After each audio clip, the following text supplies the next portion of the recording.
festejo por los 10 años de la Escuela Rosarina de Psicología Social, y contamos con la presencia de nuestro querido periodista de investigación, Carlos Delfrade, que como ustedes saben también es escritor, es decir, tiene varios tratados sobre temas acuciantes como los que va a abordar hoy, y en la actualidad es también diputado provincial.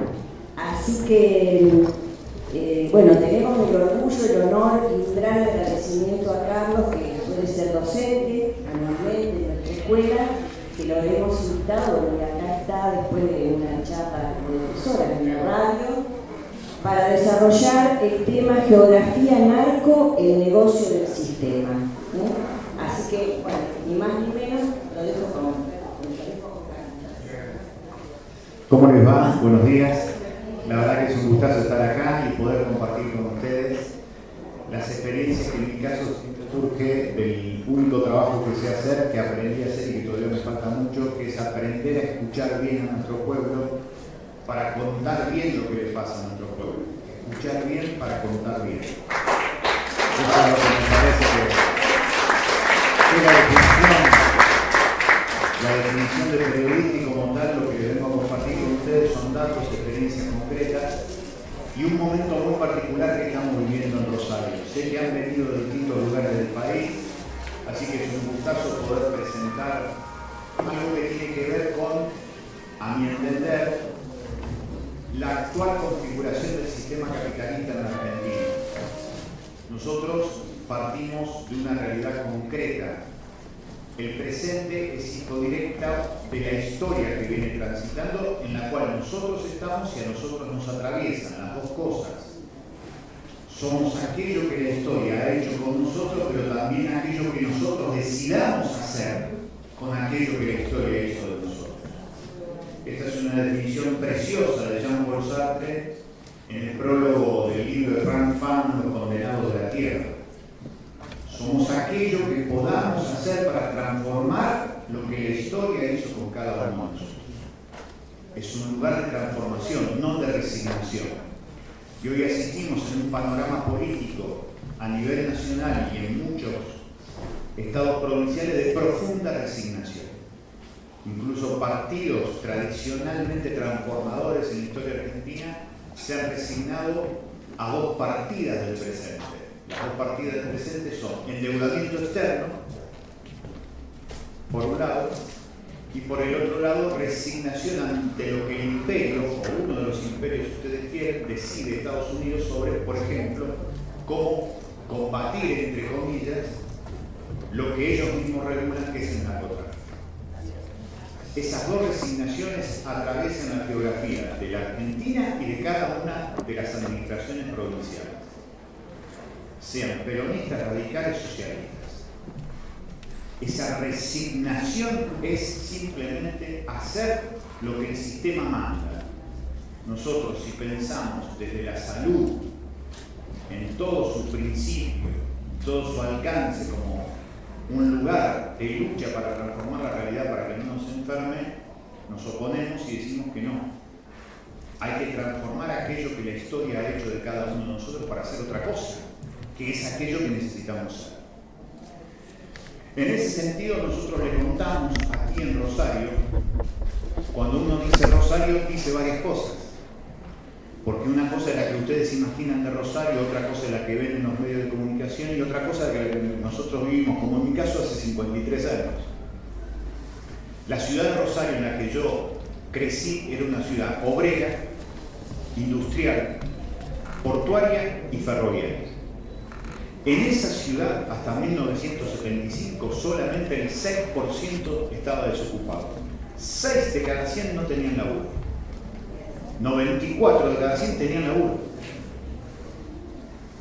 Y el 40% de la población era obrera, trabajador de industrias, pero no solamente de grandes industrias, de talleres metalúrgicos y de reparación de automóviles que estaban en todos los barrios. En cada barrio había trabajo. La piba que no terminaba la escuela secundaria terminaba laburando en una tienda. el pibe que no terminaba la secundaria terminaba laburando en un taller metalúrgico o en un taller de reparación de autos. Era la ciudad obrera, la ciudad capital de los cereales, como alguna vez cantó Ariel Ramírez. Yo te saludo, capital de los cereales que te levantas junto al río Paraná. Eres la rosa siderúrgica y obrera que le abrió sus puertas a los que vinieron a parir su libertad. Es decir, esa hermosísima poesía. Esa ciudad no existe más. Hoy la ciudad, 40 años después, es una ciudad de cuentapropistas, en donde la actividad económica esencial es el servicio es la tercera rama de la actividad económica, la primaria tiene que ver con todo lo que se saca de la tierra, la segunda, la actividad secundaria es la industrial, y la terciaria es la rama de los servicios. Rosario es una ciudad de servicios, por eso hoy el 40% de los trabajadores son empleados mercantiles. Y muy atrás, en el 12% están los obreros. Miren qué retroceso. Cambió el perfil.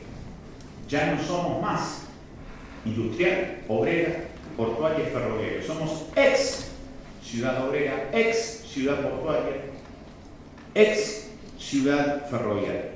¿Por qué? Porque privatizaron el tren, se lo dieron simplemente al negocio de las multinacionales del cereal. Porque el puerto fue privatizado y hoy se usa para extraños y misteriosos negocios que realmente no lo sabemos. Tanto no lo sabemos que cuando nosotros como diputados provinciales pedimos simplemente el nombre de las empresas importadoras y exportadoras que están en el puerto de Rosario, no nos la dan. No sabemos. No hay información al respecto. Los cerealeros, aquello de la ciudad que exportaba, capital de los cereales, es un capital privado, porque la mayoría de los cereales salen por los puertos privados de San Lorenzo, Puerto General San Martín, y si no, Pueblo Ester, Arroyo Seco.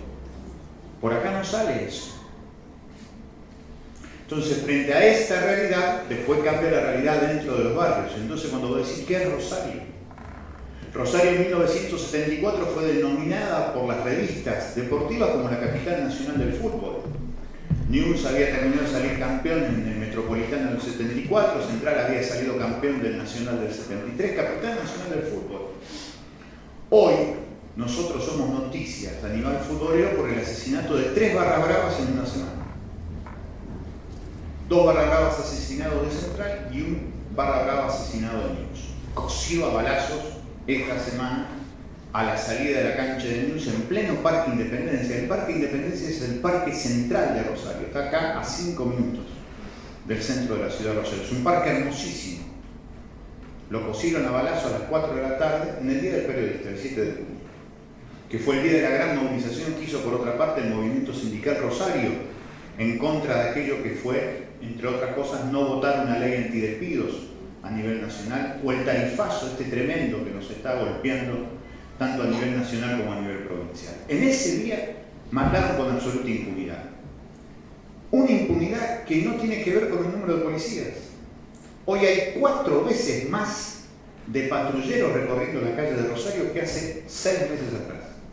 Y sin embargo, el mundo narco mata cuando quiere. Y mata cuando quiere porque es directamente proporcional al doble discurso de la política, de la justicia y de otros sectores que se han callado la boca durante años mirando para otro lado. Por eso la charla se llama Geografía Narco, el negocio del sistema. Desde 1960 hasta este año 2016, el Banco Mundial, el Fondo Monetario Internacional, la Organización para el Comercio y Desarrollo de Europa, OCDE, que es la sigla que lo identifica, los distintos bancos, organizaciones como Naciones Unidas, dicen que hay 5 vías por las cuales el capitalismo acumula la mayor cantidad de dinero. Estas 5 vías son el petróleo, en primer lugar, la venta de armas en segundo lugar, en tercer lugar los medicamentos, por eso estamos medicalizados desde que nacemos. El cuarto medio de acumulación de dinero es el narcotráfico y el quinto la trata de personas. Esos 5 negocios lo tenemos en la Argentina, desarrollados a lo largo de este medio siglo. De esos 5 negocios que tenemos desarrollados en la Argentina, 4 se han desarrollado en la provincia de Santa Fe. Y eso se ha desarrollado de arriba hacia abajo. En 1998, los partidos políticos mayoritarios de la provincia de Santa Fe acuerdan la privatización de la herramienta financiera de la provincia. Se llamaba Banco Provincial de Santa Fe. 135 años de historia que se la venden a un grupo de banqueros uruguayos que se llamaba Banco General de Negocios, cuyos titulares, los hermanos Ron, Carlos y José Ron, terminaron presos y muriéndose en la cárcel en Estados Unidos por lavadores de narcotráfico. Entre 1998 y 2001 le regalamos la herramienta financiera del segundo estado de la República Argentina, que era el Banco de la Provincia de Santa Fe, se lo regalamos a lavadores de narcotráfico. Le dimos la logística, sí. En aquel momento el gobernador era Carlos Alberto Reutemann. El que privatiza es Obey y el que lo ratifica es Reutemann. Es ese binomio, pues el que realiza la privatización, Jorge Obey. Cuando se hace esa privatización se lo entregamos a los lavadores de narcotráfico. ¿Qué le dimos ahí? La logística, la herramienta financiera exacta para lavar el dinero. Por eso cuando hoy funcionarios de las administraciones socialistas o peronistas o radicales aquí en la provincia se rascan las vestiduras diciendo nosotros no somos narcos, es probable que vos no seas narco, pero le ofreciste la geografía del segundo estado argentino para la logística, para lavar dinero. A partir de ese momento, Santa Fe está marcada en esta historia. Y que claramente es un negocio multinacional, pero también es un negocio multinacional paraestatal. Se hace de arriba hacia abajo. Hay un organismo internacional que se llama JIFE. JIFE es Junta Internacional de Fiscalización de Estupefacientes. Responde a las Naciones Unidas. Y allí se puede leer el compendio de decisiones legales y políticas de los gobiernos dominantes, Estados Unidos, México y Canadá, en donde ellos dijeron a finales de la década del 80 que la cocaína tenía que ser desplazada de Colombia. Ese desplazamiento de Colombia fue una decisión política. A partir de la década del 90, el desplazamiento político de Colombia y arrasar con los dos carteles, el de Cali, pero fundamentalmente el de Medellín, con Pablo Escobar Gaviria a la cabeza, terminó con el 2 de diciembre de 1993 el asesinato de Pablo Escobar Gaviria. Pero a finales del 80, ya tomada esa decisión, como lo dicen los papeles de ese organismo internacional, se eligió una plataforma de exportación alternativa de la cocaína. Esa plataforma alternativa de exportación de cocaína tenía que tener ventajas económicas, porque estamos hablando de un negocio.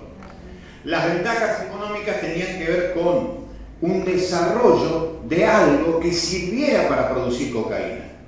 El primer país productor de éter y acetona, que son los insumos químicos que permiten que la pasta base de coca se convierta en clorhidrato de cocaína, es Estados Unidos.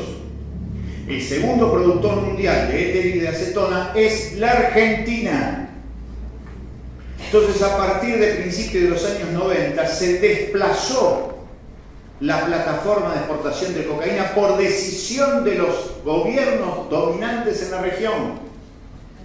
Estados Unidos, Canadá y México. Se desplaza hacia la Argentina. Empieza la democratización del consumo de cocaína y marihuana. Ya deja de ser el consumo de cocaína simplemente el consumo de clases medias acomodadas de la noche. Empieza a ser el consumo popular. Hoy, en el 2016, la Argentina es el país de mayor consumo de cocaína en América, según la Organización Panamericana de Salud. Y la provincia de Santa Fe es la mayor provincia de consumo de cocaína de la Argentina, según el Ministerio de Salud de la Nación. Planificaron el consumo y planificaron la exportación. ¿Por qué? Porque es un negocio multinacional en donde nada, absolutamente nada, está librado al azar. Es una planificación. Y en esa planificación territorial se agregó una decisión más. El gobierno de Estados Unidos, Canadá y México deciden que México, en el año 2006, prohíba la importación de efedrina. porque la efedrina es un insumo químico que sirve para producir drogas sintéticas.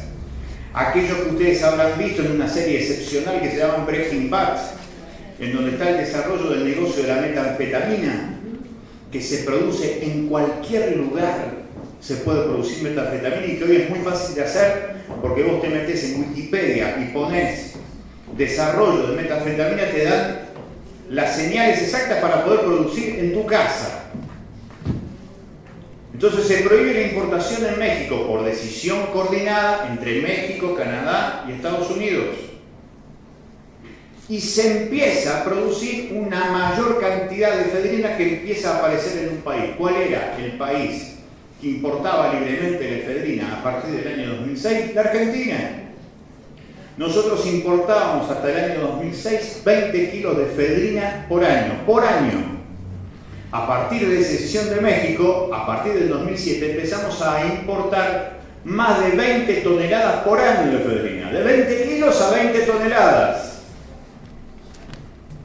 Como consecuencia de esto, José Ramón Granero, el ex secretario de lucha contra la drogadicción y el narcotráfico, hoy está procesado por haberle vendido 40 toneladas de efedrina a narcomexicanos. Y la Cedronar no depende de ningún ministerio, depende directamente de la presidencia de la nación.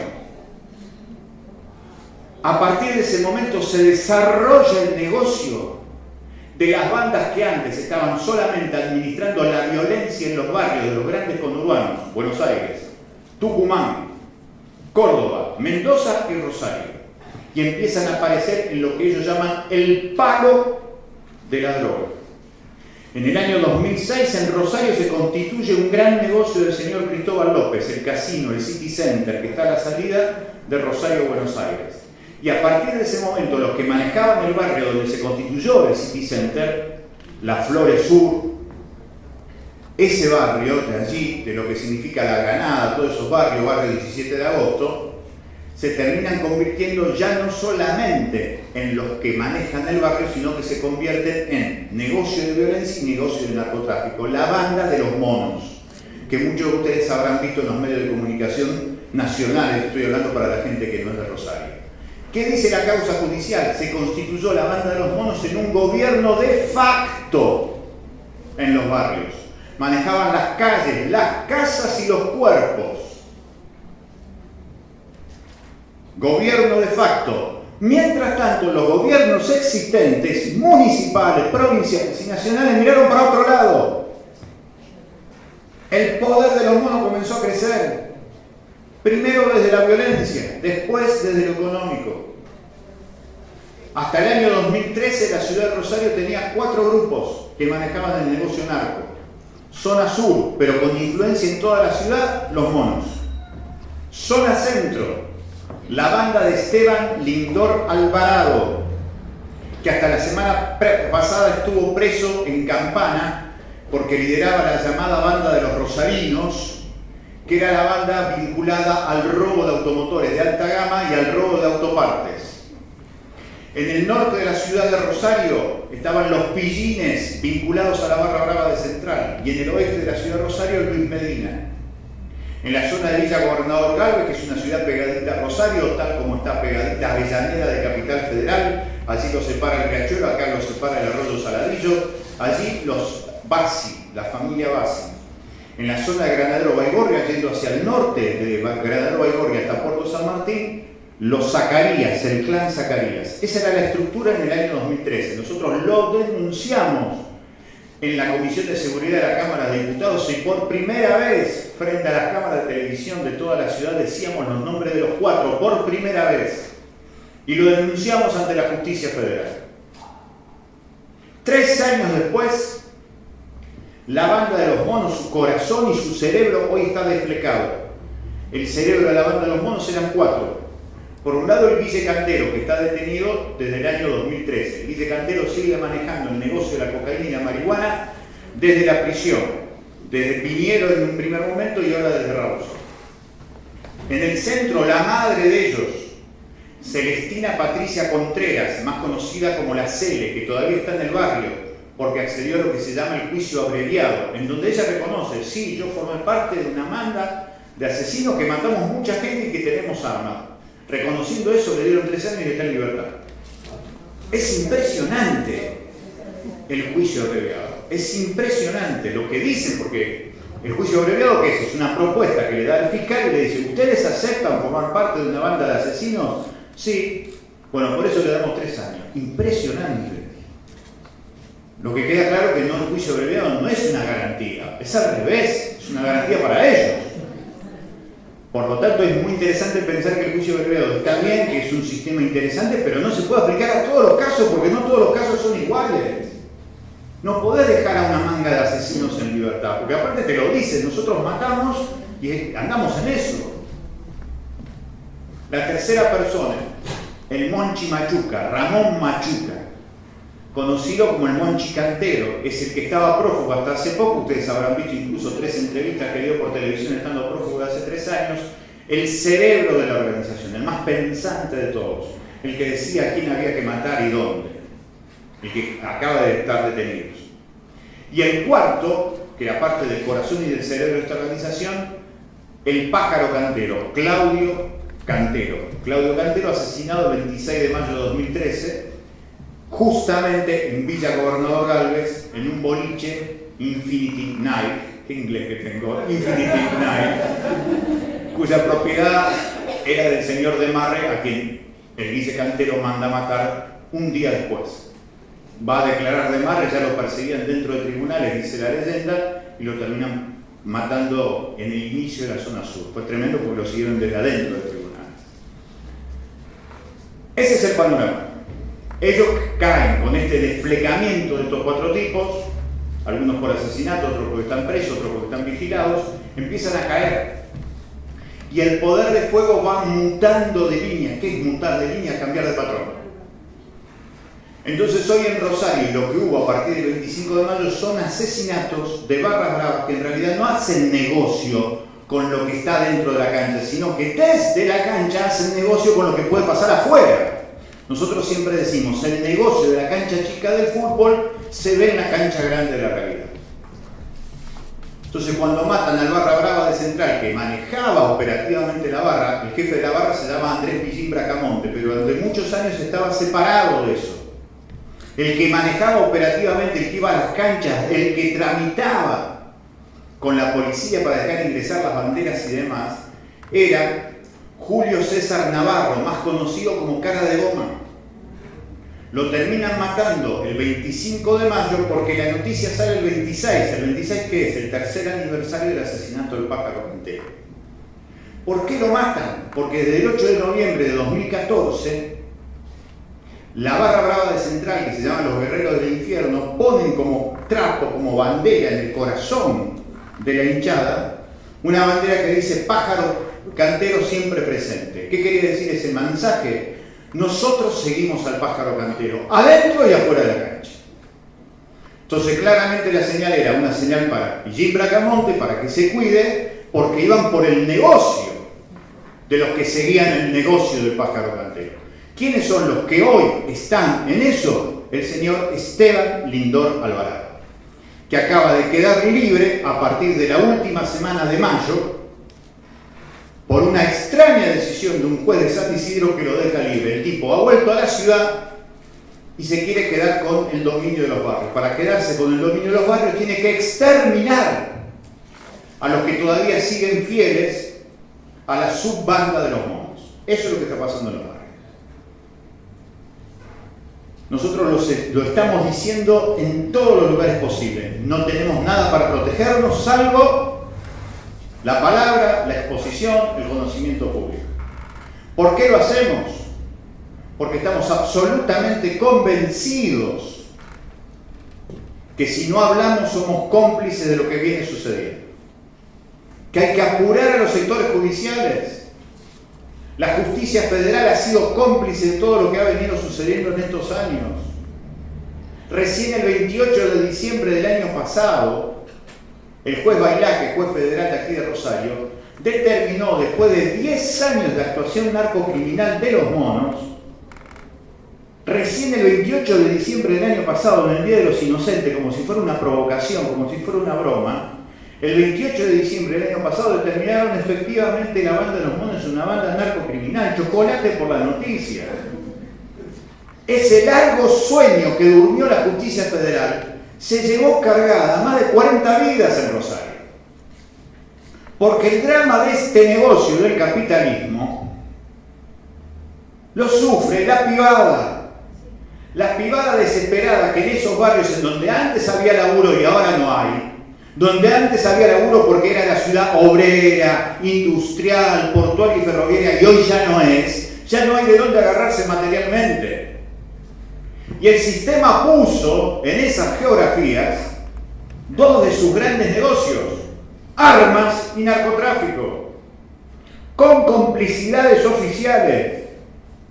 Nosotros en enero de este año, como estúpidos que somos, presentamos un informe en la Cámara de Diputados para que nos digan la cantidad de armas que tiene oficialmente la policía de la provincia de Santa Fe, la que tiene secuestrada la justicia en los depósitos de armas del Poder Judicial. No saben. No es que no nos quieren informar. No tienen la cifra. El ministro de Seguridad me lo admitía. No tienen las cifras, ni siquiera el manejo de las armas oficiales. Imagínense las que no son oficiales. La del mercado negro de armas. Mercado negro de armas que además conoce la policía. El 1 de enero de 2012, cuando matan a 3 chicos en Villa Moreno, Mono, Patón y Jere, nosotros tuvimos el privilegio de investigar esa causa. Y en la causa se dice con exactitud cómo la policía le pidió autorización al juez para que vayan a ver dónde estaban los lugares de venta de armas ilegales que existían y que ellos conocían. Por lo tanto, si la policía los conocía y sabían de su existencia y no actuaban, era porque eran cómplices. Eso está en las causas judiciales. Entonces las geografías narco que nosotros sufrimos en el Gran Buenos Aires, en el Gran La Plata, en el Gran Córdoba, en el Gran Mendoza, en el Gran Santa Fe, en el Gran Tucumán, son hijas directas de un negocio del sistema capitalista, en donde claramente es un negocio por partida doble, porque es un negocio económico pero también político. Porque si yo capturo de la cabeza a un pibe, lo hago dependiente químico a ese pibe porque lo hago consumidor-consumido, porque la dialéctica es así, termina siendo consumidor-consumido, ese pibe nunca va a cuestionar la injusticia del sistema.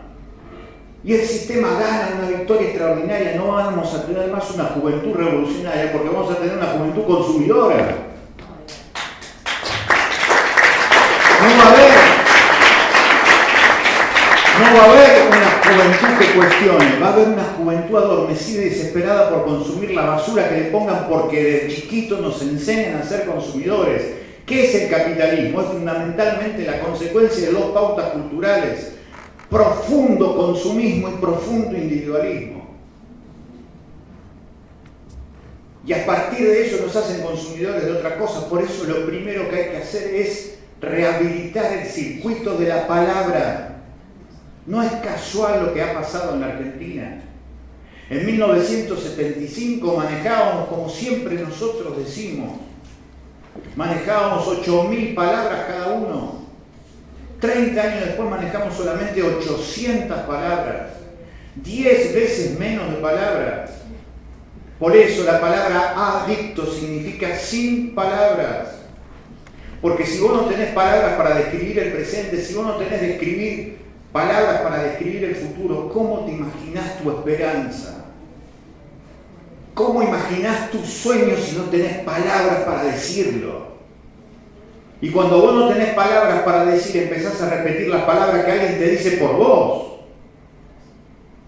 Por eso la palabra adicto significa por sobre todas las cosas, etimológicamente, sin palabras. No es casual. Por eso la recuperación de la palabra es una herramienta fundamental para ir contra la violencia, porque la violencia ¿qué es? La violencia es el exilio de las palabras. Soy violento porque no tengo palabras para defenderme o para agredirte. Soy violento con lo que además me pone el sistema, las armas. Hoy, en el panel que tuvimos en esta radio, un funcionario provincial me trajo las cifras actualizadas de los homicidios en Rosario y Santa Fe. Y en el 90% la gente se mata porque tiene armas. No tiene para comer, pero tiene armas. ¿Por qué? Porque es el negocio del sistema. Acuérdense, los 5 negocios del sistema, no es casualidad. Todos los años Estados Unidos aumenta su presupuesto para desarrollo de armas. Esas armas terminan en nuestros barrios, no le quepa dudas. Terminan en nuestros barrios porque son alimentados a través de los sistemas de importación de armas para las fuerzas de seguridad nacionales y provinciales, o después se terminan importando de otra manera. Por eso hay tantas armas y por eso un arma es tan fácil de encontrar. Hay una canción maravillosa que yo siempre recomiendo que lo vean por YouTube el video, que es La Bala, de Calle 13. Vean ese video, traten de analizar lo que dice la canción, que es mucho más fácil conseguir una bala que conseguir educación en un libro. No es una estupidez lo que le dicen los muchachos, es una cuestión vital de ser entendida. Porque además el sistema lo que te mete frente a esta idea de la conciencia es que no se puede cambiar. Mentira, sí se puede cambiar. Sí podemos transformar la realidad. ¿Y quién te da la posibilidad? ¿Quién te da la receta a los mismos pibes que sufren esto?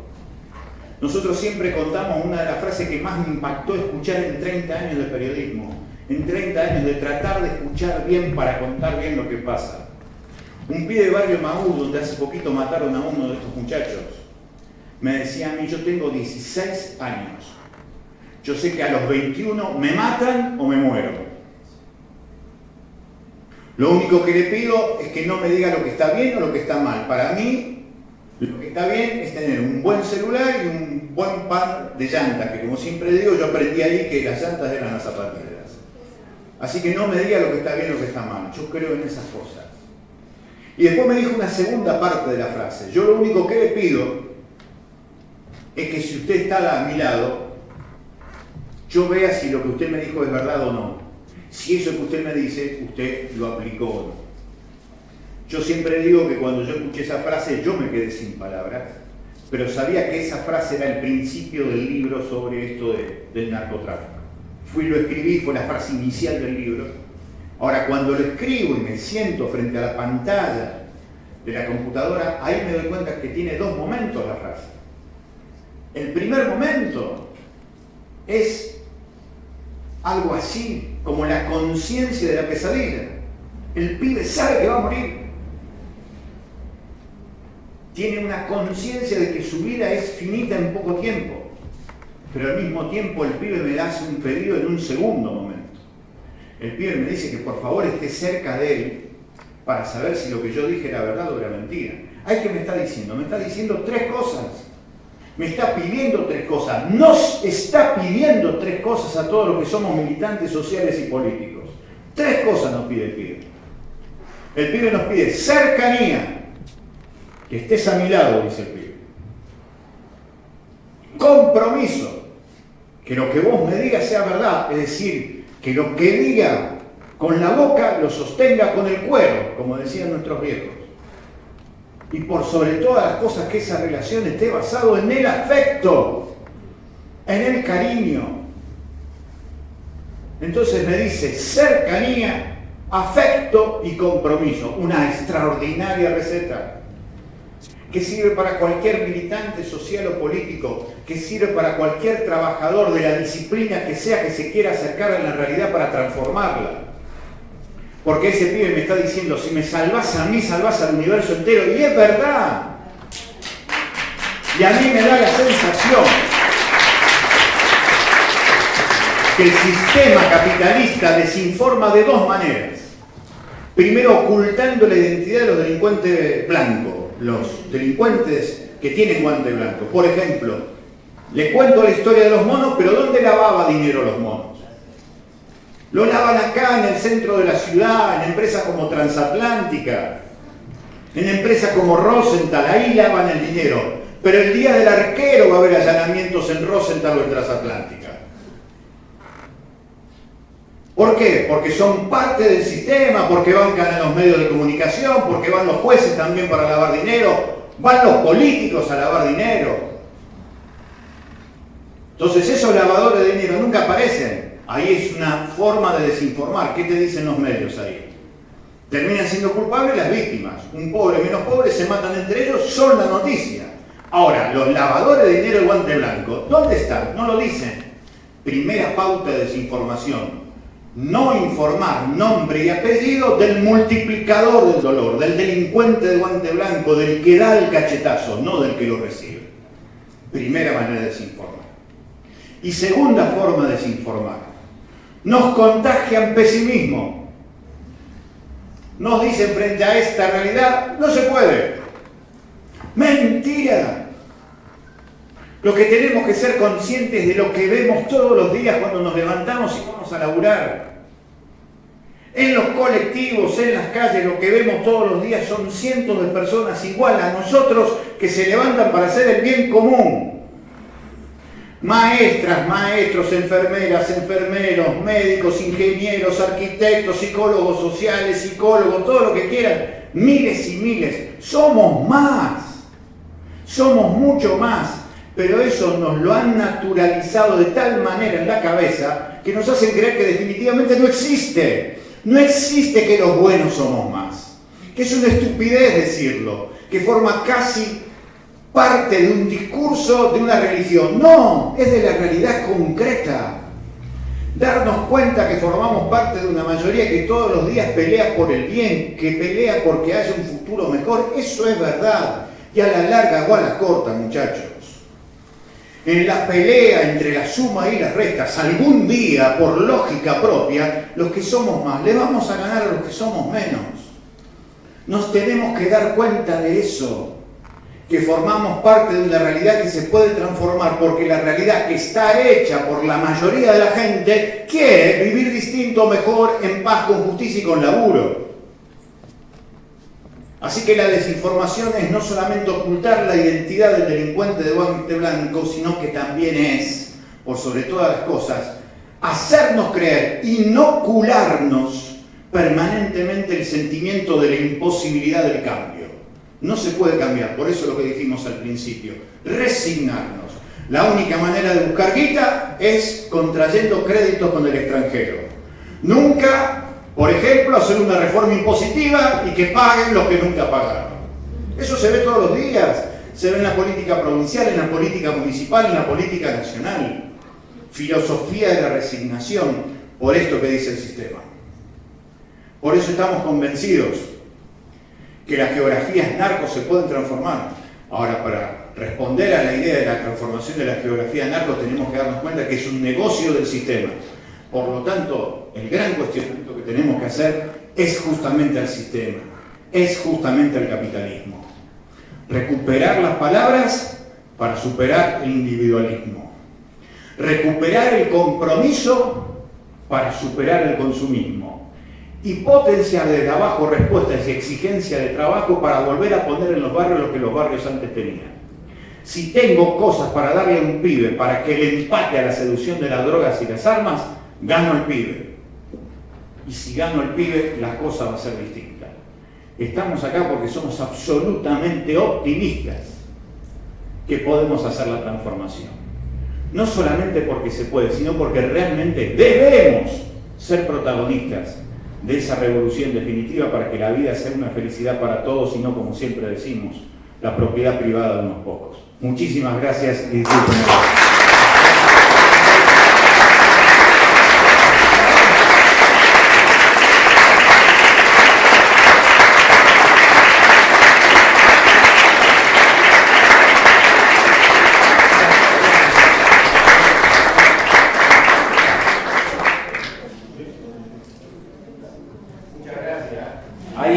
Vamos a hacer un intercambio con Carlos.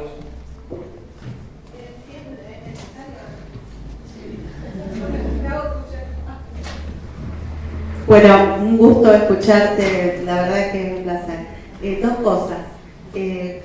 Por ahí, cuando decís pibe, me gustaría también que se diga pibe, piba, porque por ahí queda comprendido en un solo sector y la verdad que las pibas también están pasando mal. Y otro caso es el que resonó tanto en San Lorenzo, el caso de Paula Perazzi, que me gusta nombrarla porque creo que de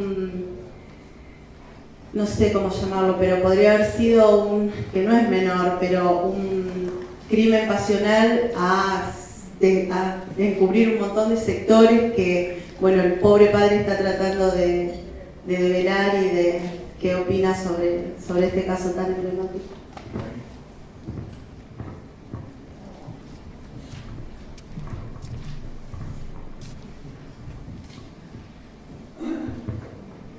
Muy bien, lo que señalás sobre la cuestión de género es así como vos decís. Pibes y pibas, uno siempre cree que cuando hace el colectivo lo incluye, pero necesariamente en estos tiempos, más que ahora, se necesita hacerlo. Así que muchas gracias, es así. Lo segundo, lo de Paula Perazzi, además tiene una coincidencia con la historia de los últimos años tremendo. La desaparición de Paula Perazzi se produce el 18 de septiembre de 2011. La misma fecha de desaparición de Jorge Julio López. Jorge Julio López desapareció el 18 de septiembre de 2007. Es impresionante. El 18 de septiembre parece ser en la historia contemporánea argentina el día del desaparecido en democracia. Eso es muy fuerte. El primer hecho que quiero señalar, porque generalmente no se los juntan y me parece que hay que juntarlos. Es una fecha muy fuerte cuando llega el 18 de septiembre, por las dos desapariciones. Lo de Paula Perazzi es alevoso. Porque Paula Perazzi era una chica de San Lorenzo que termina siendo asesinada por un aborto que se le hace en paupérrimas condiciones y se muere. Pero en ese muere, por supuesto, hay un asesinato, porque primero hay una privación ilegítima de libertad, secuestro, porque es un aborto contra lo que quería Paula, y después hay una desaparición de cuerpos. Y en esa desaparición de cuerpos hay 6 policías implicados, 6. Estos 6 policías implicados estaban detrás del jefe de orden público, Pujol, de la ciudad de San Lorenzo, que estaba muy vinculado al poder político y al poder empresarial. ¿Qué es la ciudad de San Lorenzo? Es el lugar, es la zona de puerto por donde se mueve el 80% de la exportación cerealera del país. Con lo cual, el que maneja los negocios ilegales de esa zona maneja muchísima guita, muchísimos intereses. Hasta el día de hoy no apareció el cuerpo de Paula.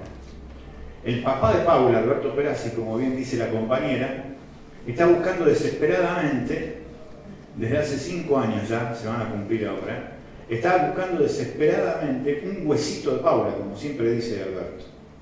Y nos hemos encontrado con jueces que han dejado en libertad a todos estos tipos, por un otro labor en su momento, que se tuvo que revisar y lo tuvieron que suspender al juez, por la gran presión popular, por la gran presión de organismos. Y ahora están de nuevo presos todos estos tipos para ver si alguno de ellos se quiebre y diga por lo menos dónde está Paula Perazzi. Es un caso muy fuerte porque además del hecho individual está el hecho de la trama mafiosa colectiva que encubre ese caso en donde hay tipos, policías y empresarios muy vinculados para tapar ese crimen. Así que lo que se ve allí son 2 cosas: el asesinato de por sí, el homicidio, la desaparición, el secuestro de personas, y por el otro lado, la trama de impunidad, que sigue vigente, ya no por Paula, porque a Pujol y los demás no lo protegen por lo de Paula, lo protegen por lo que venían haciendo. Entre las cosas que hizo este tipo estaba tratar de perder, por ahora lo ha logrado, definitivamente el paradero del cuerpo de Paula Perazzi. Así que lo que estamos viendo hoy es un juicio en definitiva por la aparición de Paula, del cuerpo aunque sea de Paula, pero también por el descubrimiento de una trama mafiosa que hace años opera en la zona de San Lorenzo y que vaya uno a saber cuántos delitos ha cometido de todas las gamas posibles. Así que por eso no se resuelve, porque hay intereses que por detrás, como titiriteros, manejaron a este títere macabro que se llama Pujol. Y lo que siempre nosotros decimos en nuestras obras, en nuestros últimos trabajos de investigación, además del títere macabro, en la dictadura los títeres macabros eran las Fuerzas Armadas y las Fuerzas de Seguridad, había titiriteros, los delincuentes de guante blanco, los empresarios, los financistas, acá lo mismo. Detrás de Pujol y esta organización mafiosa que encubre el caso de Paula Perazzi, están los titiriteros que de hace años están usando a estos tipos. Por eso, a mi entender, hasta el momento no se ha quebrado ese pacto de silencio para saber dónde está el cuerpo de Paula Perazzi. Pero es una lucha que nos merecemos dar todos los que vivimos en el sur de la provincia de Santa Fe, sin duda. No, de nada.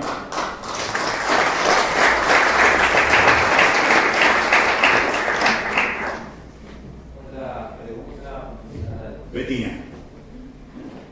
Un orgullo que Betina esté acá, una luchadora en serio contra el narcotráfico. Bueno, hablamos seguido, pero quería que todos los chicos sepan, y que vos, de parte tuya, ¿no? Que hay una lucha doble, sobre todo acá en Rosario.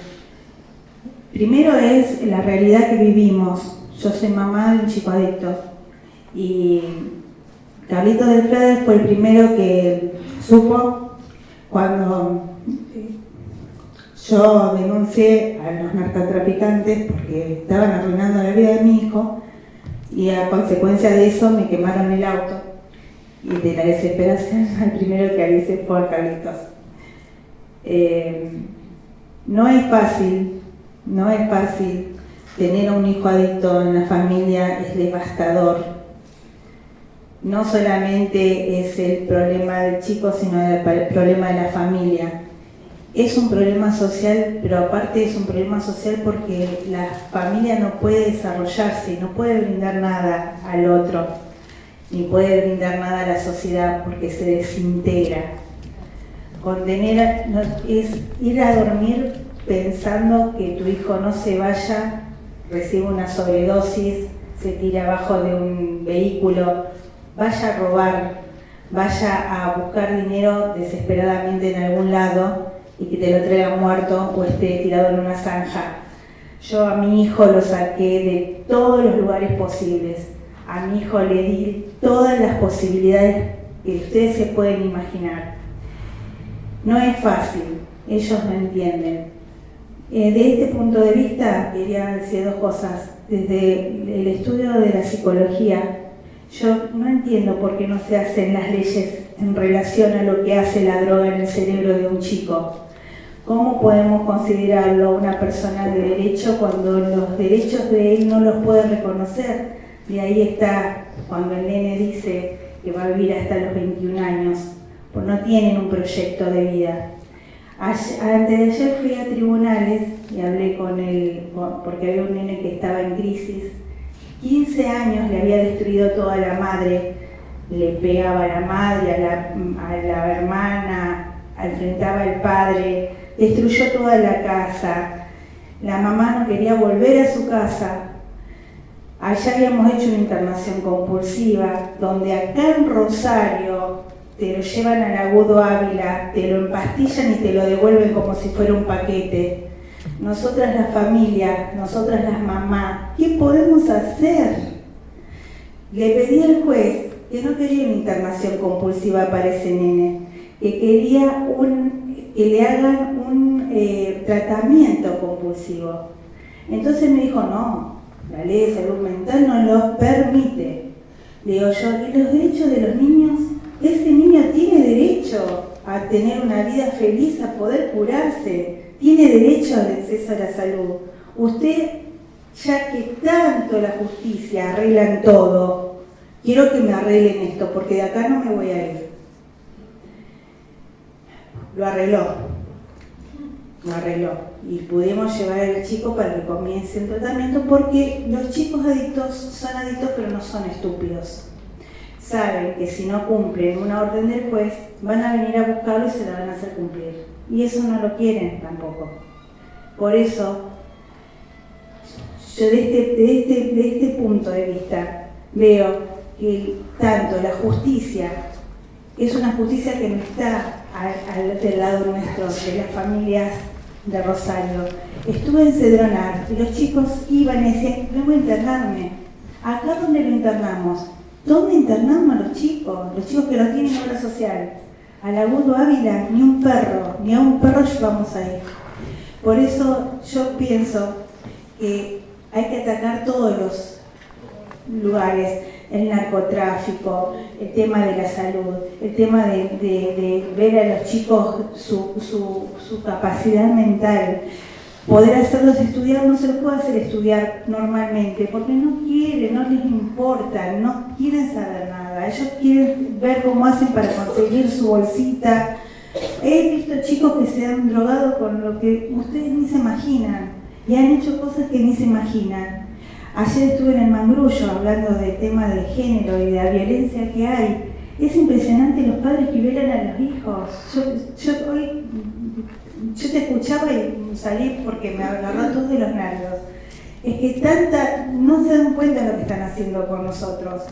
No nos dan tampoco las posibilidades de tener un lugar donde ir, no tenemos lugar donde internarnos los chicos, que no es una internación para siempre, es una forma de contención, aunque sea momentánea, hasta que ellos reciban las influencias de ustedes, los profesionales, y se den cuenta que queremos y que los amamos y queremos una vida mejor para ellos.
Sí, a mí lo que me parece que es fundamental es desnudar la hipocresía.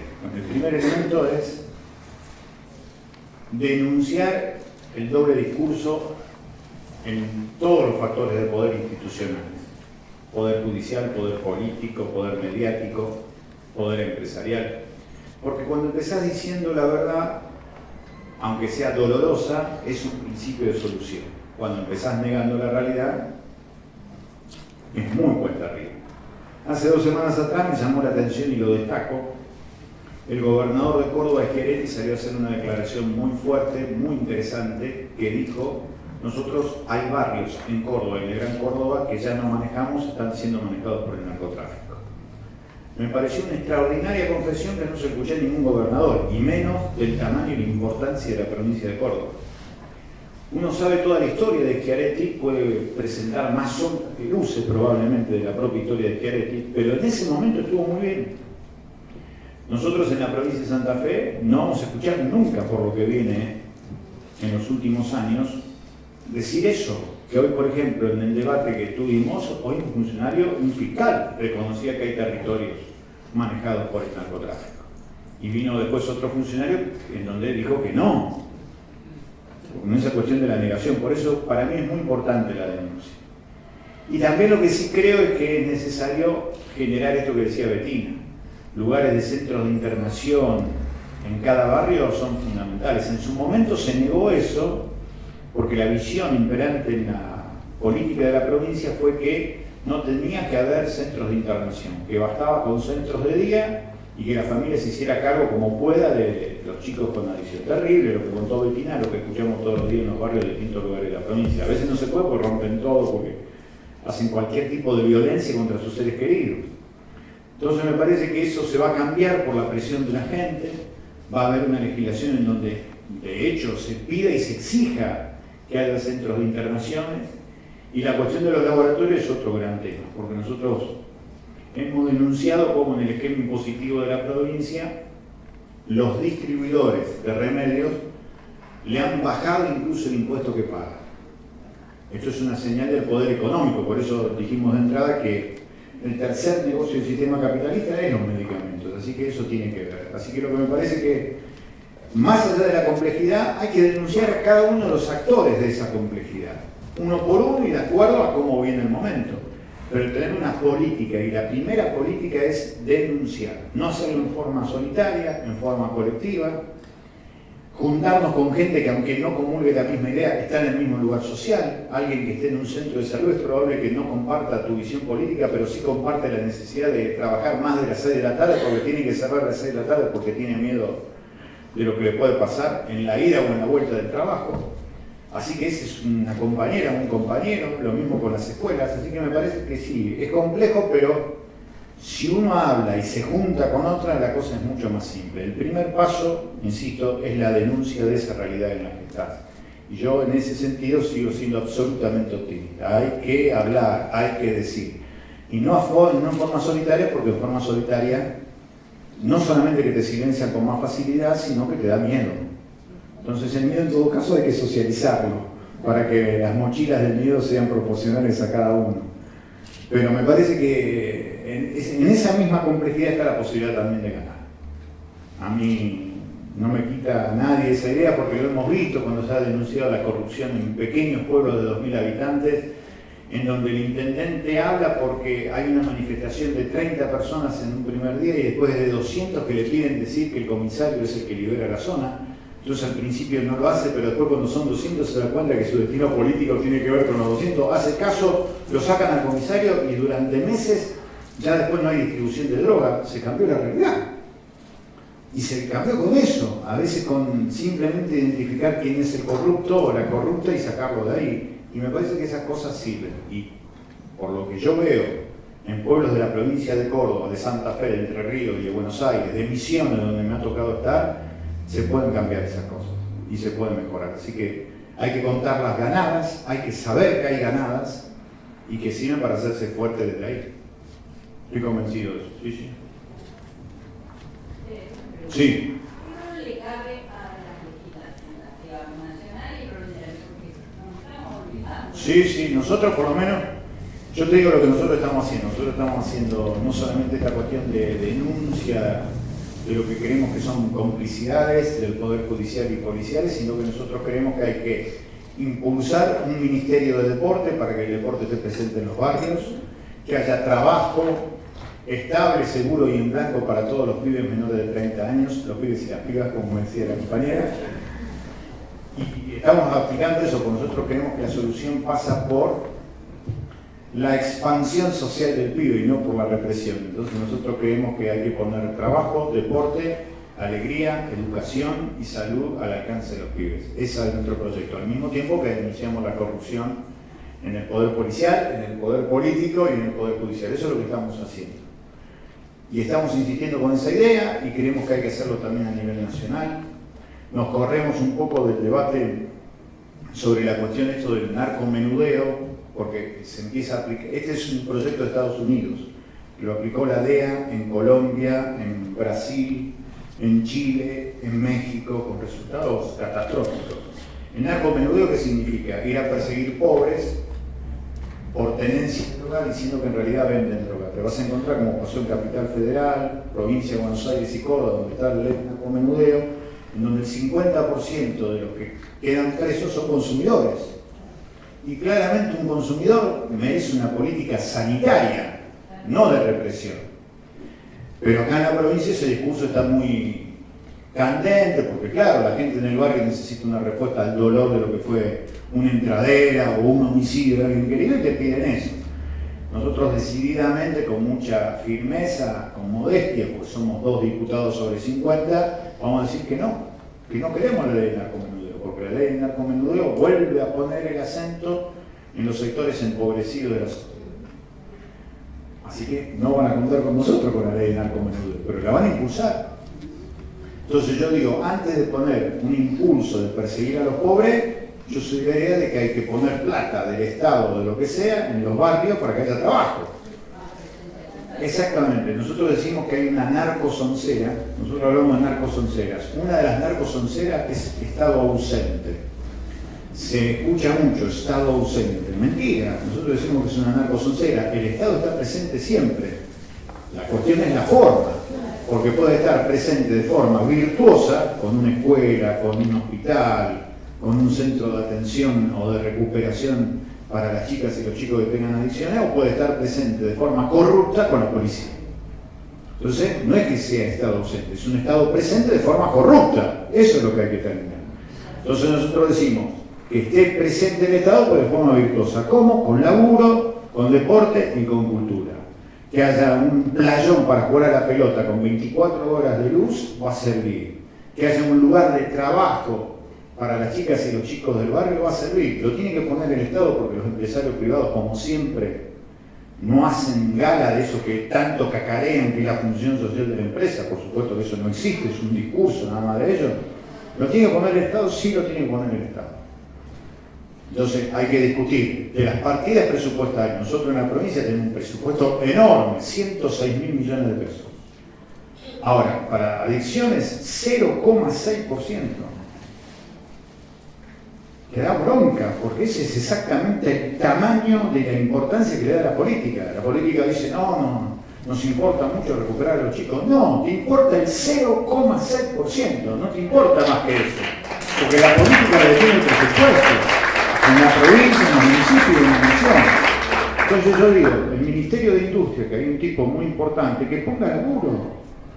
Hay que poner laburo, y hay tipos que lo entienden, pero están solos. Porque los otros ministros no trabajan en consecuencia. Entonces eso es lo que hay que hacer. Hacemos eso en la legislatura. Y el problema es que a veces, en el tiempo que nosotros legislamos, no tiene nada que ver con los tiempos de la gente. La gente necesita la cosa hoy. Nosotros legislamos de acá 6 meses. Porque la voluntad de los partidos mayoritarios es legislar de esa manera. ¿Por qué? Porque al ser partidos mayoritarios votados por la mayoría del pueblo, creen que el sistema merece retoques. Y nosotros decimos que no merece retoques, hay que transformarlo, hay que darlo vuelta como una media. Claro, pero además se plantea la cosa de, por un lado, un determinado grupo de gente pidiendo, más represión, bajar la edad, etcétera, y por otro lado, otro trabajo que quizás lleva más tiempo, pero que en definitiva va a ser la solución del problema. Las dos sociedades que se enfrentan, ¿no? Frente al tema. Es verdad. Es verdad lo que decís. Hay como esa cuestión binaria. Igualmente hay que seguir remando contra corriente. Me parece. Sí, un poco eso, no redondeando, porque a mí me da la impresión de que se van aislando zonas en vez de abrirse, o no lo queremos ver. A mí me pasa en San Lorenzo, por ejemplo, que antes había transporte que entraban al barrio. Hoy no existen. Pasan todos por la vida. Entonces eso es lo que querés mostrarme o que querés que vea.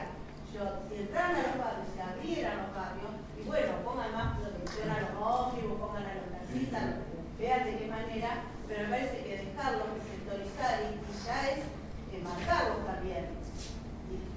Sí, por eso nosotros decimos una cuestión estructural, que es del sistema, es un negocio del sistema, está pensado de esa manera. Yo estoy leyendo mucho la historia comparada de los últimos 20 años de Colombia, México y Brasil, porque creo que después muy suelto de cuerpo, muchas veces en muchos medios de comunicación escuchar, nos parecemos a Colombia, nos parecemos a... En realidad no, son historias muy particulares y muy distintas una de otra, pero hay matrices que se repiten. Lo que más se repite es la potencial matriz de seguridad. Mirá qué curioso. La matriz de seguridad que te dicen es narcomenudeo, presencia coordinada de fuerzas federales y provinciales en los barrios empobrecidos. Entonces después terminás, Plan Colombia, se inició con Álvaro Uribe en el año 2002, hoy. al 2016 tenés 25.000 muertos en Colombia. La mayoría de los muertos, chicas y chicos, pobres. Colombia sigue siendo hoy, en el 2016, el primer exportador de cocaína de América a Europa. ¿De qué sirvió? Lo más tremendo es que esta es la política de seguridad del gobierno Macri hoy. Es el decreto 221 del 22 de febrero. Eso que declaró en emergencia la seguridad, es eso. Entonces, a nosotros ahora nos invitó la ministra Patricia Bullrich para que el 21 de junio vayamos los legisladores de todas las provincias al Ministerio de Seguridad de la Nación para discutir, dicen que nos van a dar un montón de información y demás. Va a estar buenísimo. Nosotros vamos a denunciar que la política que están siguiendo es la política que quiere el imperio, es la política que quiere la DEA, porque la DEA en realidad no combate al narcotráfico, lo regula. Claro, lo regula la cuestión de la guita, quién más vende, quién menos vende, quién recauda y quién no recauda. Pablo Escobar Gaviria es eso, es la consecuencia de la DEA. Entonces, nosotros vamos a decir eso. No nos van a convencer de que es bueno aquello que ya funcionó y mal en países como México, Colombia y Brasil. Por eso nosotros acá nos negamos y lo denunciamos en la legislatura. Pero terminamos en eso, porque después se admite o se aprueba la continuidad, lo que ellos llaman la prórroga de la emergencia de seguridad. La prórroga de la emergencia de la ley de seguridad decía, la primera ley de seguridad en la provincia, que iban a crear 4 centros de asistencia a los adultos. Claro, y además no se hizo ninguno. Claro. Así que yo por eso digo que lo primero que hay que hacer, ¿por qué digo que primero hay que hablar? Porque hay que socializar la información. Después ustedes saquen las conclusiones que quieran, pero ustedes tienen que conocer estas cosas, que generalmente no se conocen, no se dicen. Entonces es fundamental hacerlo. Uno de los argumentos es que como la droga es un delito federal, le corresponde a la nación. Sí. Bueno, por eso lo que te dicen es, provincialicemos la actuación judicial a través del narcomenudeo. Ese es un argumento que es interesante sobre lo que está en el lugar es la policía del lugar, la policía del lugar es la policía provincial. Desde ese punto de vista vos decís, tiene sentido.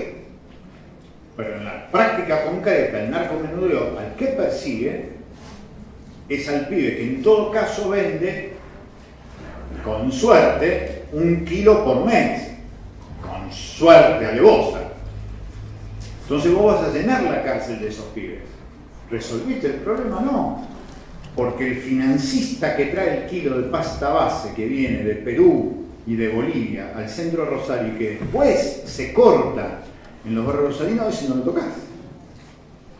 El proveedor de la marihuana, la cocaína e incluso de los elementos químicos para hacer drogas sintéticas, ¿dónde está en ese esquema? No está. Porque el narcomenudeo pone la lupa en la casilla de lata. Entonces nosotros estamos totalmente en contra de eso. Porque nos parece falso, hipócrita. Claramente es probable que salga un tipo de ahí y mate a un vecino. ¿Y cómo le digo al vecino? Yo estuve en contra de poner preso el tipo que te mató tu hijo. ¿Cómo me da la cara para decírselo? Pero igual ese viejo yo se lo tengo que decir.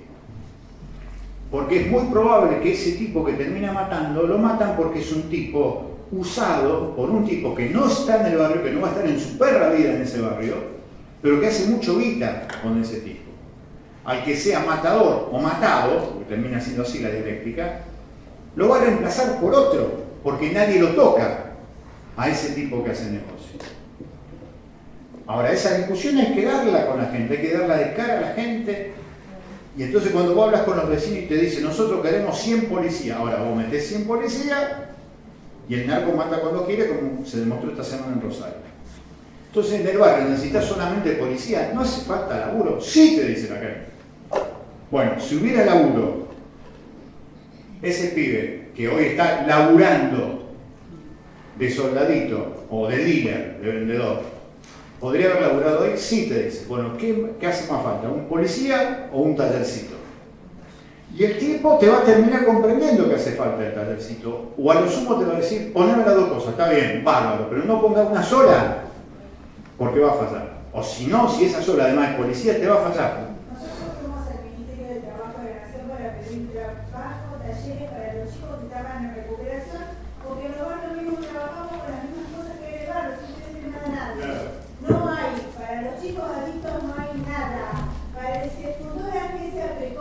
salió el gobernador con bombo y platillo a sacarla, a dar la luz, y todavía no están trabajando, todavía no hay nada. Fui 10 veces a la gobernación a pedir, a ver qué le podían dar, qué es lo que podían ofrecerle a los chicos. No hay nada, entonces lo están tomando el pelo. Hace 3 días, en Calví 9, que sabés que es un barrio bastante complicado, había 2 chicos fumando marihuana y tenían una bolsita de marihuana que no sé, ni debe calzar a 2 gramos, y cayó 2 gendarmes, y a los 10 minutos había 10 gendarmes para llevar a esos 2 chicos que se los llevaron a un puesto de destacamento acá en Rosario, y no sabemos más nada del pibe. Nosotros le decíamos, ¿por qué no llevas a 2 cuadras y te llevas donde están los búnker? Fíjate, aparte, esos búnker tampoco son gran cosa. Fíjate que la farmacia está vendiendo un montón de fármacos de drogas sintéticas que se dará otra persona que es un poco más poderosa y se pregunta lo que es. Pero no, agarraron a esos 2 pibes como si fuera un operativo que estaban agarrando, no sé. Mira, es terrible eso. Estamos cansados ya. Estamos cansados que nos digan, que nos dan cosas para mejorar la calidad de vida de la familia Rosalina, de la familia Sacramesina, y no nos dicen absolutamente nada.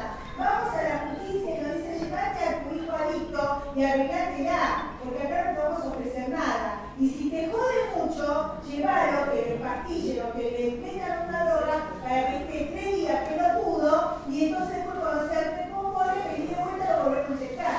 Esa es la solución que nos dan. Eso a nivel nacional no hay proyecto, no hay ley, no hay dinero. No hay presupuesto, no hay siquiera para el chico. Quiero decir que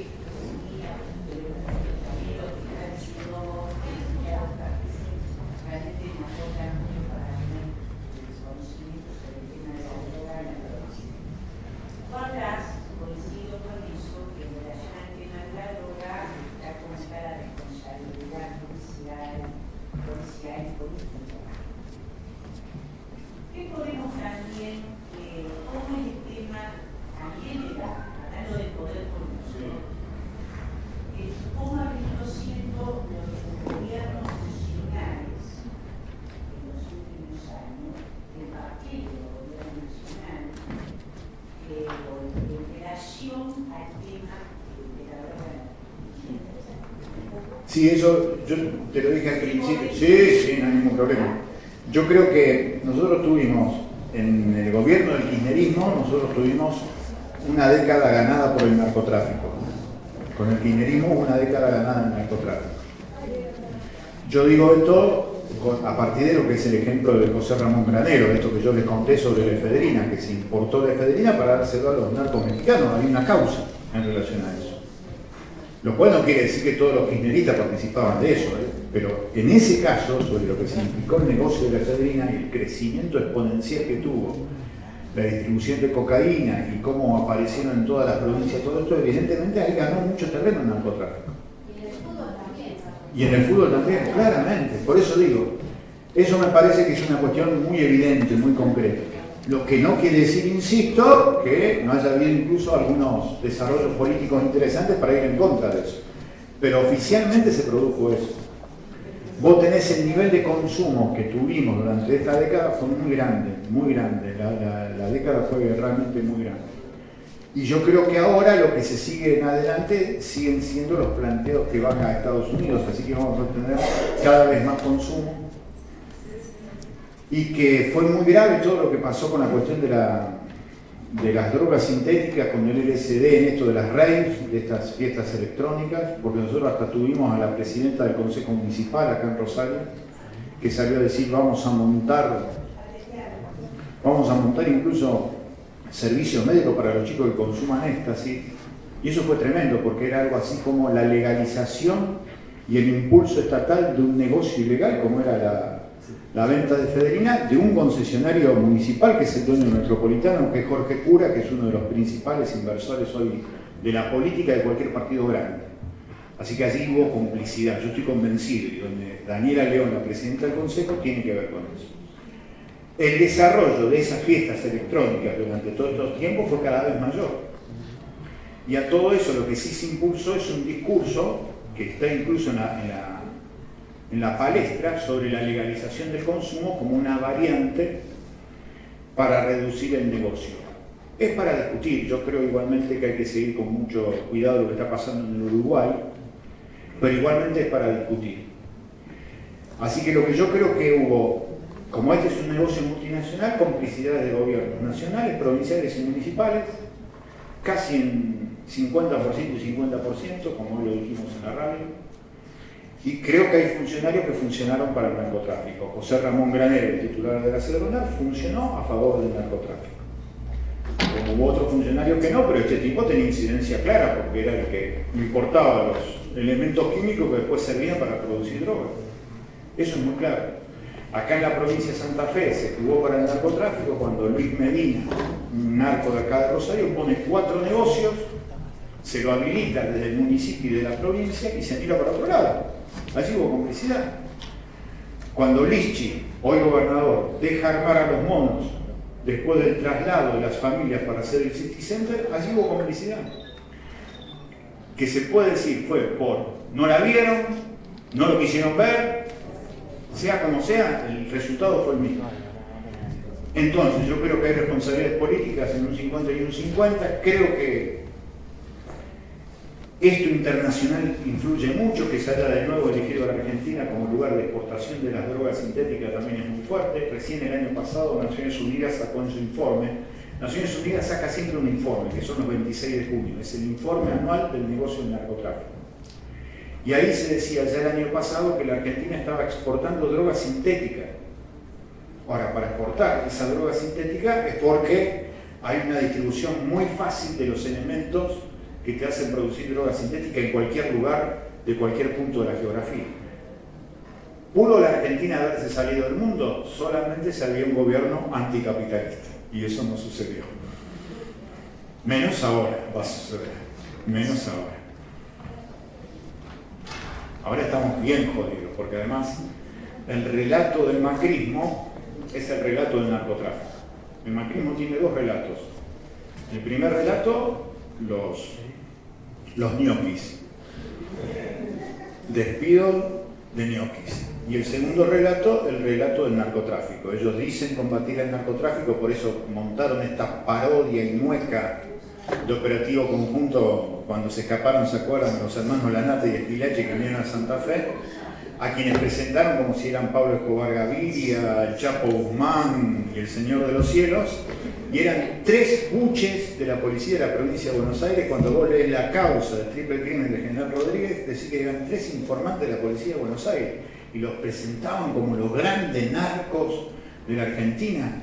No son ni actores de reparto en el negocio narco. Pero ¿por qué se lo amplificó? Porque era el relato de la lucha contra el narcotráfico. Entonces vino Patricia Bullrich acá, se pelearon con el gobierno de la provincia, nosotros combatimos. Por eso hacen esas cosas. Es un relato. ¿Por qué relato? Para aplicar la fórmula. ¿Cuál es la fórmula? Meterse en las villas de las ex ciudades industriales con las fuerzas de seguridad y dentro de poco con el ejército. Porque van a tensionar tanto la ansiedad de la gente por seguridad que van a meter una modificación más a lo que ya modificaron de la participación de los milicos en la vida democrática de los pueblos. Acuérdense, porque vamos hacia eso. Porque eso es lo que pide el imperio, eso pide Estados Unidos. Sí. Gente que está vinculada al narcotráfico. Gente vinculada al narcotráfico, que no, bueno, yo no conozco. Y dentro de la política hay nombres, digamos, hay investigaciones. Sí, nosotros denunciamos algunos nombres y apellidos y estamos convencidos de eso. Lo que pasa es que después los procesados son pocos, pero el que yo ya te di como nombre concreto, este José Ramón Granero, que fue titular de la Cedronar, está procesado por venderle 40 toneladas de efedrina a los carteles mexicanos. Es un tipo que durante años fue desde el 2004 hasta el 2013 funcionario de la Cedronar. Es un tipo claramente vinculado a la política. Después tenés jueces federales, el juez federal de Salta, que estaba totalmente vinculado para proteger narcos, y también lo podemos encontrar en la provincia de Santa Fe. Hay menciones en las escuchas en las escuchas de la causa de los monos te encontrás nombrado desde Bonfatti a Lamberto, pasando por un montón, pero primero, ¿hay voluntad judicial de investigarlo? No hay voluntad judicial de investigarlo. ¿Hasta dónde esas denuncias darían para investigarlo? Y hay algunas que sí. En el atentado político más fuerte del regreso a la democracia, que fue el atentado contra Bonfatti, que casi matan al gobernador del segundo estado de la Argentina el 11 de octubre de 2013, cuando le tiran 35 balazos, 14 impactan en la casa y 3 se meten donde estaba él. La causa que lleva adelante la doctora Alejandra Rodena, de acá de los tribunales provinciales, dice en su resolución de casi 50 páginas, hay un testigo de identidad reservada que la doctora le da verosimilitud y por eso lo mete, en donde dice que el atentado viene por la reunión de los jefes narcos de Rosario, que ante el cambio de situación por una foto publicada en la tapa del diario La Capital, en donde nos muestra juntos a los Alvarado, a los Vázquez, al Pichín Bracamonte, a los monos, que fue como un cambio de reglas y que por eso había que asustarlo al gobernador. Mirá lo que mete la jueza en la página 8 de la resolución. Con lo cual dice, de ahí viene el atentado.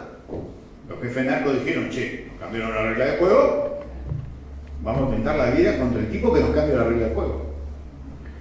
Página 49, la página de la resolución, la jueza Rodenas dice, declaro como autor intelectual y material a Emanuel Pimpi Sandoval, 22 años, que tiró los tiros contra Bonfatti recibiendo solamente 500 pesos. No toma el pelo. Porque si vos me decís que la autoría intelectual es una decisión de los grupos narcos, los jefes, después no me digas que el autor intelectual es el pibe gatillero que por 500 mangos le tiró toda esa balacera a la casa de Bonfatti. Ahí ves que asoma cuestiones políticas, pero que no la quieren investigar. Entonces, yo soy de la idea de que estas cosas hay que decirlas, hay que denunciarlas, hay que meter presión para que se investigue. El puerto de Rosario, 2008. En España hay una causa desde donde dice que del puerto de Rosario, en septiembre de 2008, salen 600 kilos de cocaína. La causa se inicia en España. Hasta el día de hoy, acá no hay una sola causa abierta sobre los empresarios que manejan el puerto de Rosario. Eso es impresionante. Entonces, eso es complicidad. Vos me decís, complicidad porque los jueces y la política tienen negocio con los narcos, suponete que no lo tengan. Pero al no investigar, hacen concreta la complicidad. Porque sigue el negocio.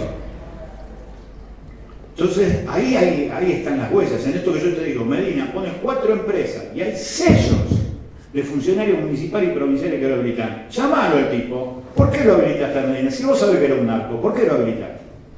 Entonces ese tipo, hipotéticamente convocado por la justicia, ¿qué va a decir? Yo hice porque me lo ordenaron. ¿Quién te lo ordenó? El jefe de servicio público de la municipalidad. Tráelo. ¿Quién era el jefe de servicio público de la municipalidad? Lo trae. ¿Por qué hizo esto este? Y porque siempre se hacía así. ¿Cómo siempre? ¿Desde cuándo? Tráemelo al anterior. Es lo mínimo que a uno se le ocurre que se podría hacer. No se hace. Entonces, ¿hay complicidad política? Sí, justamente por no haber hecho todo esto. Por supuesto que esto es de antes. Yo creo que a partir del 2006, por esta decisión multinacional de que México no importe más efedrina, hay un traslado que hace que en la Argentina se sufra más todo esto. No es casual, es el cambio de gobernación. Sale Obey, entra Biden y queda el mismo jefe de policía, Daniel Cáceres, hoy juzgado por enriquecimiento ilícito. Mantienen al mismo jefe de policía y el tipo está podrido en guita. ¿De dónde hizo tanta guita este tipo? Hizo tanta guita por mirar para otro lado. Ahora, no lo puso el Espíritu Santo. No vino el Espíritu Santo y puso a Daniel Cáceres como jefe de la policía de la provincia de Santa Fe. Primero lo puso Obey y después lo ratificó Wiener. Toniol, preso. Protector especial del narcotráfico, define la causa. 6 años de prisión solamente. ¿Quién lo puso Tonioli? Bonfatti. No lo puso el Espíritu Santo. Ahora, termina ahí. Entonces, ¿qué te dicen los funcionarios? Y la policía corrupta. Bueno, la policía corrupta responde a alguien. El juez que no hizo lo que debía hacer, ¿por qué diablos no lo hizo? ¿Quién le dice al juez, oiga, haga su laburo? Gana 100.000 pesos por mes, haga su laburo. Así que bueno, ahí están las cosas. Lo que nosotros intentamos por lo menos socializar la información. Y después cada uno siga con su política. Y claramente desde abajo me parece que hay que juntarse con todos los que piensan distinto, pero que están en el mismo lugar social. Yo en eso no hago ningún tipo de diferencia. Vos podés ser kirchnerista, socialista, liberal, radical, pero si estás en el mismo lugar social y te calienta lo que está pasando con un pibe, son mi compañero. Yo no me peleo más. No me peleo más por las diferencias nacionales. Eso se lo dejo para los que analizan el punto y coma en un documento. No juego más en eso. No juego más en eso. Muchas gracias, Ana. Provincial. Cuando hay una mayoría de ciertos partidos Sí. también a ustedes generan esa posibilidad de sacar proyectos, de poder debatir. No, te lo rechazan, te lo mandan al archivo. Pasa lo mismo. Sí, pasa lo mismo. Pasa en lo nacional, pasa lo mismo. Sí, no, eso sí, pero aparte a veces acá hacen cosas más alevosas. Por ejemplo, con todo esto, yo pedí estar en la Comisión de Seguridad. Me prohibieron entrar. Pero el gobernador tuvo un gesto que yo siempre destaco. Mirá que lo estoy denunciando a Lichi por mirar para otro lado cuando se inician los monos, lo vengo denunciando desde el 2007. Pero el tipo me convocó a la Comisión Provincial de Seguridad. Tuvo una amplitud extraordinaria. Yo le voté en contra de la ley de prórroga de emergencia de seguridad, le voté en contra del presupuesto, porque me parecen dos dibujos espantosos. Pero igual el tipo me llamó, y gracias a eso ahora voy a discutir con Patricia Bullrich el 21 de junio. A mí me parece que sí, a mí me parece que sí. Exactamente. Ahora, exactamente. Exactamente. Ahora, el tema es cómo te enteras, porque está lo otro también. Claro, los medios son cómplices de esto. Yo siempre digo, los grandes medios han sido cómplices. En la actualidad. Oh, ¿qué te parece? Tenés Tapan que todo. tener una visión un hilito muy finito Sí, para sí. poder visualizar Totalmente. qué tipo de política están haciendo. Exactamente. Yo coincido con vos, totalmente. Lo que sí digo es que los que estamos urgidos porque estas cosas cambien, porque ponemos el cuerpo en el territorio, porque tenemos que dar alguna respuesta, también, digo, porque es una tarea, es un trabajo y son horas, también hay que laburar en la búsqueda de información. Nosotros cuando se produjo el endeudamiento de la provincia, que se votó en la Cámara de Diputados, 1.000 millones de dólares, bueno, hay que buscar eso, porque realmente yo decía, qué lástima que el pueblo no se entere de lo que se está afirmando. Los términos que tiene eso son términos muy tristes para partidos que históricamente sostuvieron banderas hermosas. Entonces, pero la mayoría del pueblo santafesino ni se enteró. Entonces vos decís,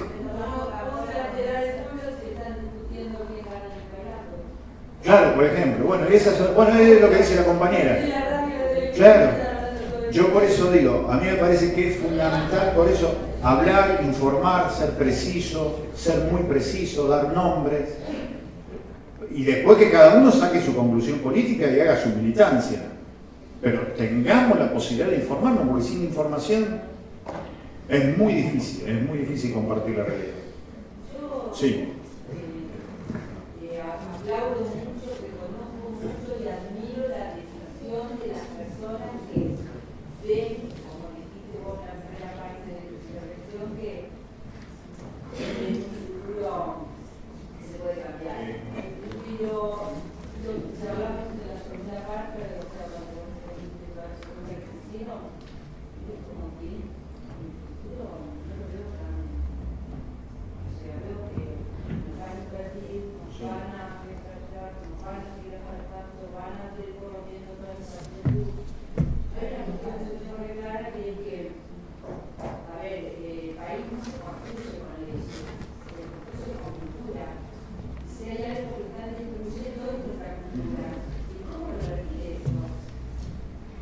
Lo mismo que te dije antes, la circulación de la palabra, el cuento, la narración, el libro, encontrarse.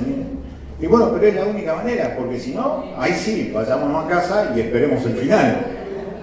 Yo no quiero eso. Y yo estoy convencido, pero aparte de eso, estoy convencido que cuando se empiezan a producir cambios y se abre la cabeza y primero se abren los oídos, las cosas cambian. En una escuela en Empalme Granero, que es una escuela inmensa, el otro día escuché algo maravilloso.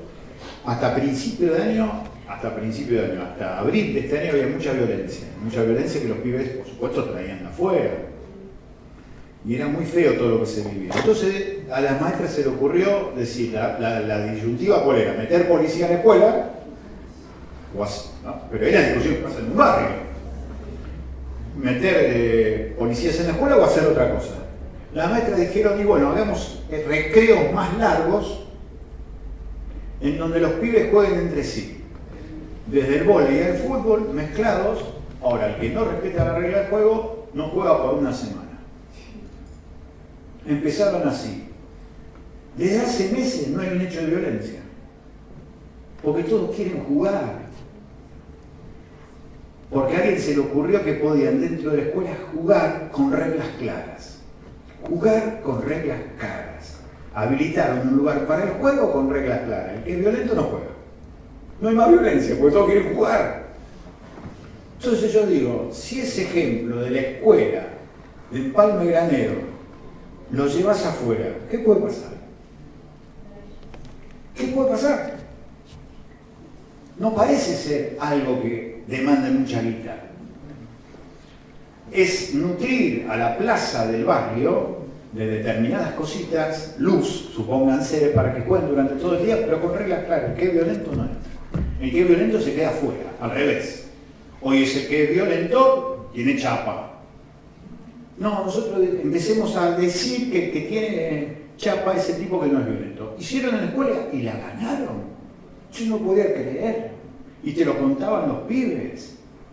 Eso es maravilloso. Yo digo, ¿por qué no hacer al revés? Hacerlo de la escuela en Palmeranera afuera. ¿Y qué son esas? Para mí son ganadas. Que yo te la quiero contar porque ante el desánimo que te produce la realidad, yo también te digo que en esa realidad hay hechos concretos en donde se ganan peleas culturales, como vos dijiste, profundamente culturales. Transforman la realidad social, la modifican en algo importante. El tipo que antes generaba violencia ahora no lo hace. Está bárbaro. ¿Con qué? Con un juego y reglas claras. Mirá si pones en todos los barrios juego con reglas claras, adentro de las escuelas y afuera de la escuela. ¿Por qué no intentarlo? En lugar de meter tanta cana, tanto, ¿cómo se llama esto? Drones. Meter eso. ¿Por qué no? Capaz que ganamos. Y mirá qué fácil parece, ¿eh? Digo, para eso también es necesario generar conciencia, digamos, en los colegios, porque hay un montón de reglas institucionales educativos. En un lado de esa cabeza, a otros no se puede mentir, digamos. Y socialmente, o sea, la sociedad, pues es también lo mismo. Yo estoy de acuerdo con lo que vos decís, pero bueno, el asunto es impulsar, por lo menos primero que lo conozcan. Que hay experiencia en donde se dieron cosas buenas, con lo cual, primera conclusión, la realidad no siempre es igual. La realidad es diferente y tenés ejemplos buenos, regulares y malos. Pero las buenas contalas, porque son las buenas las que no se cuentan. Porque al no contarse la buena te hacen pesimista. Con lo cual ganan. ¿Por qué ganan? Porque te hacen protagonismo de la resignación. Entonces es un protagonista de la resignación. No, nosotros queremos protagonista para la transformación. ¿Cómo te haces protagonista de la transformación? Con esto que vos dijiste. Conciencia de las cosas buenas que se pueden multiplicar. De forma fácil, sencilla. Así que me parece que eso es interesante. Por eso hay que socializar también ese tipo de información. Todas. Con las escuelas de orquesta. Las escuelas de orquesta, maravilloso. Maravilloso. Claro, con una pelea grande hay que darla. Entonces hay que tener, por ejemplo, Tablada, barrio Tablada en Rosario. Emblemático barrio para hacer realmente varias cosas sobre Tablada. Ahora, hay que premiar la insistencia de las escuelas orquestas y hay que multiplicarlas. Claro, ahora, tenés que volver a poner en Tablada lo que antes había. Empleo en el puerto y en los ferrocarriles. Y en los frigoríficos. Esos 3 empleos, que es lo que se cayeron, generaron agujeros negros en Tablada que aparecieran los 2 negocios del sistema. Armas y narcotráfico. Bueno, se puede insistir de otra manera. Bueno, muchas gracias, disculpen la lata,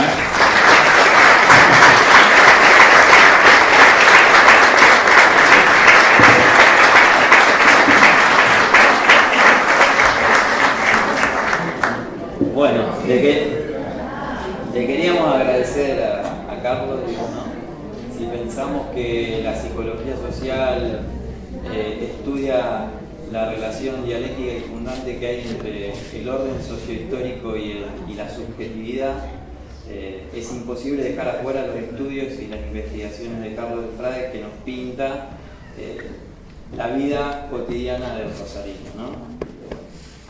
Carlos ya hace varios años que viene dando clases en la escuela, por suerte, ¿no? Y también está bueno recordar hoy, me parece que comenzó las primeras clases con un seminario con un compañero, socio fundador de la escuela, ¿no? Amílcar Monti, ¿no? Desde ahí, bueno, todos los años sigue dando clases con nosotros, ¿no? Bueno, muchas gracias, Carlos.